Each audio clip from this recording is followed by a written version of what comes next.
সুপ্রভাত বন্ধুরা, কেমন আছেন সবাই? আর একটি ব্লগে আপনাদের স্বাগত।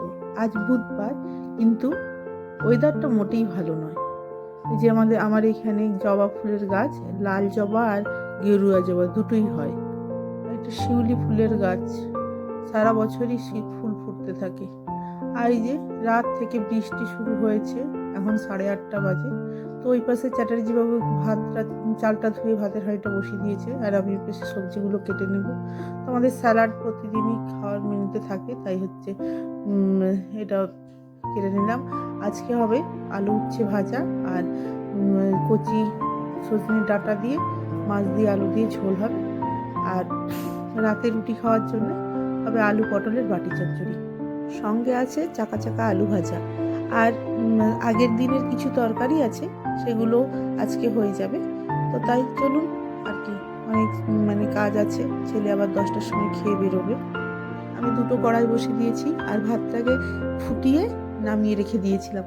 দিয়ে ওটা হয়ে যাবে, আর আমার বেশি ভাত তরকারিগুলো এগিয়ে যাবে। ভাতটাও আমি আরেকবার ফুটিয়ে হয়ে গেছে, ফ্যান ঝরতে দিয়ে দিয়েছি, আর তরকারিগুলো গরম করে নিয়েছি। চলুন, এই ছেলেকে খেতেও দিয়ে দিয়েছি। আর এখানে আমার এই যে আলু পটল দিয়ে বাটি চচ্চড়ি হবে। তো সব মশলা টশলা দিয়ে জল টল দিয়ে একেবারে বসিয়ে দেবো, ওটা ওর হতে থাকবে। আর এর পাশে আমি ছেলেকে আবার মাছটা ছাড়িয়ে দিচ্ছিলাম ওর খাওয়ার জন্য। তো ওর খাওয়া হয়ে গেছে, এর পাশে আমি একটু চা বিস্কুট খেয়ে নিলাম।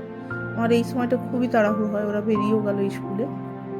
ওরা বেরিয়ে যাওয়ার পর আমি এই যে আলু আর কচি কচি সজনের ডাঁটা দিয়ে মাছের তরকারিটা বসিয়ে দিলাম। আর এর পাশে আমার অনেক থালা বাসন পড়ে গেছে, সেগুলো ধুয়ে নেব।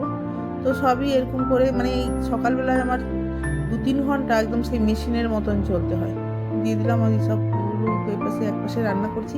রান্না করতে করতেই আমি বাসনগুলো ধুয়ে নিই। খুব চট জলদিই করতে হয়, কী করবো, এই সময়টা খুবই তাড়া লেগে যায়। আর প্রতিদিন ওই ছেলেকে ব্যঞ্জন দিয়ে খেতে দেওয়াটা আমার কাছে প্রত্যেকদিন চ্যালেঞ্জ হয়ে ওঠে।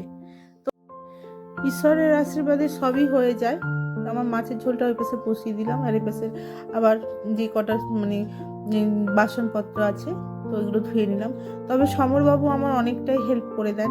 উনি সকালে যে ঝাড় দেওয়া, ঘর মোছা আর জামা কাপড় কাচা এগুলো ও করে। তো আমরা কাজের লোক রাখিনি বলতে, কাজের লোক কখন আসবে কখন করবো তাদের ওপর নির্ভর করে রাখতে হবে বলে আমরা প্রায় 2 বছর হলো কাজের লোক রাখিনি। আর এই পাশে আমার বাটি চচ্চড়িটাও হয়ে গেছে, আমার রান্নাবান্নাও যে প্রায় কমপ্লিট। তো মাছের ঝোলটাই হয়ে যাবে। আর এই পাশে আমি ওই পাশে বাসন কুসনগুলোও ধোয়াধুয়ি করে নিচ্ছি। তো এরকম করেই আমার মোটামুটি সকালের এই 2-2.5 ঘন্টা, একদিন 3 ঘন্টাও হয়ে যায়। তো খুব তাড়াহুড়ো, মেশিনের মতনই ছুটতে হয়। ছেলেকে যে পঞ্চব্যঞ্জন দিয়ে খেতে দেওয়াটা, এটা কিন্তু আমারই ওকে বদ অভ্যাস করানো। বদ অভ্যাস ঠিক যদি বলেন সেটা নয়, আসলে আমিও চেষ্টা করি ও সমস্ত সবজি খাক। কারণ ও তো ওই যে বললাম না, যে ওর তো একদম সোম থেকে শনি ও কোনোদিনই স্কুল বন্ধ করবে না, তাহলে ও তো কখন খাবে? আর এসে ও তরকারি খেতে চায় না, সেই জন্য ওকে খাইয়ে দিই। তো এই জন্য আমার একদম পুরো চ্যালেঞ্জ হয়ে যায় যে কী করে ওকে এতটুকু টাইমের মধ্যে খেতে দেব। আমারও একটু উঠতে দেরি হয়ে যায়। আর এরপরে সেই যে ছোলাগুলো আমরা ভিজিয়ে রাখা ছিল, দিয়ে জল ঝরিয়ে রাখা ছিল, তুলে নিলাম। আমার সব কিছুই কমপ্লিট হয়ে গেছে। আর আমার স্নানও করেও চলে এসেছি, পুজোও হয়ে গেছে, এবারে খেতে বসবো। তো আজকে এই পর্যন্ত। যদি আমার ব্লগটি আপনাদের ভালো লেগে থাকে, তাহলে একটা লাইক করে দেবেন, শেয়ার করবেন, আর কমেন্ট করে জানাবেন কেমন লাগলো। আর সাবস্ক্রাইব করে আমাদের পাশে থাকবেন। তো আজকে এই পর্যন্তই। সবশেষে ঈশ্বরের কাছে আপনাদের সুস্থতা কামনা করি।